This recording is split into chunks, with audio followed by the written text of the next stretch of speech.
आज आपण addition of fraction म्हणजे अपूर्णांकाची काय शिकणार आहोत, बेरीज शिकणार आहोत. आता बेरीज शिकत असताना एक सोप्या उदाहरणापासून सुरुवात करू आपण. फर्स्ट घेऊ आपण 3/4 अधिक 11/4. ठीक आहे, घेतले गणित.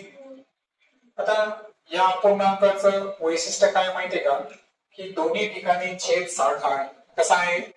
सारखा. सो याला आपण समछेद अपूर्णांक म्हणतो.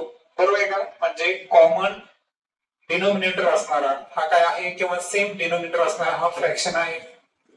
आता याची ऍडिशन करताना काय करायचं आपल्याला, की 4 दोन्ही ठिकाणी आहे म्हणून आपण किती वेळेस घेणार, फक्त एक वेळेस घेणार. आणि जे न्यूमरेटर म्हणजे अंशामध्ये आहे त्या दोघांची आपल्याला काय करायची आहे, बेरीज करायची आहे. आणि 11 आणि 3 ची बेरीज किती येते? 14/4. परंतु 14/4 जर पाहिलं आपण तर यामध्ये याला आणखी आपल्याला संक्षिप्त रूप देता येतं. तसं पहा, 14 बेसती 14 आहे आणि 4 काय आहे बरं, बेदुनी 4. 2 अंक दोन्ही ठिकाणी काय होऊ शकतो, कॅन्सल होऊ शकतो. आणि म्हणून याचं जे ऍडिशन आहे ते किती आलं, 7/2. अशा पद्धतीनं छेद सारखा असेल तर येते लक्षात. अजून एक उदाहरण पाहू आपण. समजा 11/17 अधिक 3/7.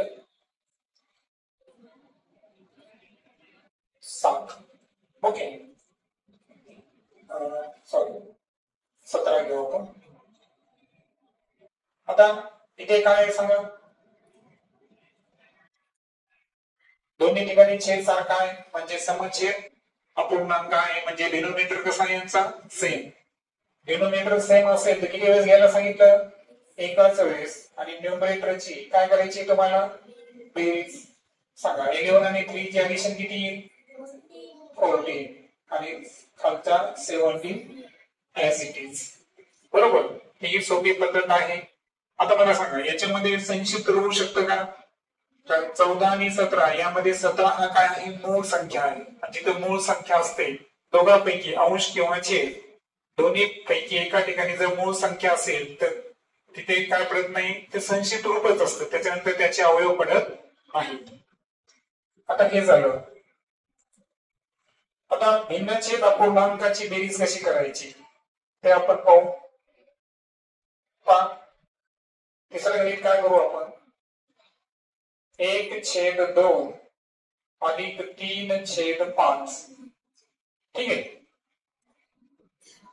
आता हे करत असताना काय करायचं तुम्हाला, 2 आणि 5 दोन्ही ठिकाणी छेद सारखा आहे का, नाही. तर काय करायचं, पहिला अपूर्णांक जशाचा तसा लिहायचा, लिहिला. आणि पहिल्या अपूर्णांकाला दुसऱ्या अपूर्णांकाचा छेदाने अंशाला आणि छेदाला दोन्हीला मल्टिप्लाय करायचं. म्हणजे पहा, दुसऱ्या अपूर्णांकाचा छेद कोण आहे, 5. तर आपल्याला 1 ला पण 5 न मल्टिप्लाय करायचं आणि 2 ला सुद्धा कशाने मल्टिप्लाय करायचं, 5 न मल्टिप्लाय करायचं. येते लक्षात. त्यानंतर दुसरा अपूर्णांक जशाचा तसा घ्यायचा आणि त्याला काय करायचं, पहिल्या अपूर्णांकाच्या छेदानं अंशाला आणि छेदाला दोन्ही ठिकाणी गुणायचं. पहिल्या अपूर्णांकाचा छेद कोण आहे, 2. सांगा, 5 1 5 दोन्ही 6, 3 दोन्ही 6, 5 दोन्ही. आता झाले का समछेद. सारखा छेद असल्यावर किती वेळेस घ्यायचं, एक वेळेस. अंशाची काय करायची, बेरीज. 5 आणि 6 11/10. आणि जर आणखी एक उदाहरण पाहू वाटल्यास आपण, 5/7 अधिक 1.2/3. आता पूर्णांकयुक्त अपूर्णांकाचं अंशाधिक अपूर्णांकात रूपांतर कसं करायचं हे तुम्ही शिकले या अगोदर, बरोबर. आता हे गणित सोडवताना तुम्ही काय करणार, सर्वात अगोदर 5/7 जशाचे तसे घ्यायची. सांगा 3 एक 3 मध्ये 2 मिळवा 5, खालचे 3 जशाचे तसे. आता छेद सारखा आहे का? अंश सारखा आहे, पण अंश सारखा असून काही उपयोग नसतो. मग स्टेप काय सांगितले सांगा. पहिला अपूर्णांक दशाचा तसा लिहायचा. दुसरा अपूर्णांकाचा छेद किती आहे? 3 वरती आणि खाली दोन्ही ठिकाणी गुणायचं. त्यानंतर दुसरा अपूर्णांक काय करायचा? जशाचा तसा लिहून काढायचा. पहिल्या अपूर्णांकाचा छेद किती आहे? 7. इथे अंशाला आणि छेदाला किती गुणायचं? 7 न. 5 त्रिक 7 त्रिक 7 5 7 त्रिक. आला का? छेद सारखा सारखा असल्यावर किती वेळेस घ्यायचा? 1 वेळेस. 15 आणि 35 ची बेरीज अंशामध्ये किती येईल बेरीज? 50. 50 divided by 21. That is our answer. अशा पद्धतीनं अपूर्णांकाची बेरीज कशी करायची लक्षात आलं? ओके. सो छेद सारखा असेल तर डायरेक्ट काय करायचं? छेद एकदा घ्यायचा आणि अंशाची करायची बेरीज. आणि छेद सारखा नसेल तर अगोदर छेद काय करून घ्यायचा?